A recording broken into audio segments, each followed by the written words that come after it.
Pamamahagi ng 5,000 pesos na ayuda sa mga sari-sari store owner na apektado ng price cap sa bigas. Nagsimula na. Bago nito, namahagi na ng cash assistance sa mga rice retailer. Hanggang September 29 ang pamamahagi ng DSWD ng ayuda sa mga sari-sari store owners. Mga government employee na nakasimangot at nagsusungit sa kanilang kliyente, binalaan ng Anti-Red Tape Authority. Pwede raw itong maging dahilan ng suspensyon o dismissal sa trabaho.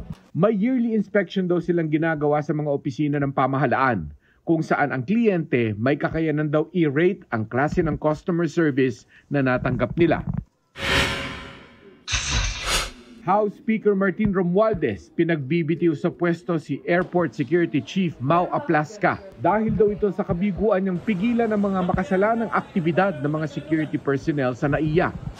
Banta ni Romualdez, kung hindi raw magre-resign si Aplasca bago ang budget hearing, haharangin daw niya ang pag-aproba sa budget ng Office of Transport Security. Sinusubukan pa namin kunin ang pahayag ni Aplasca. Mark Salazar, nagbabalita para sa GMA Integrated News.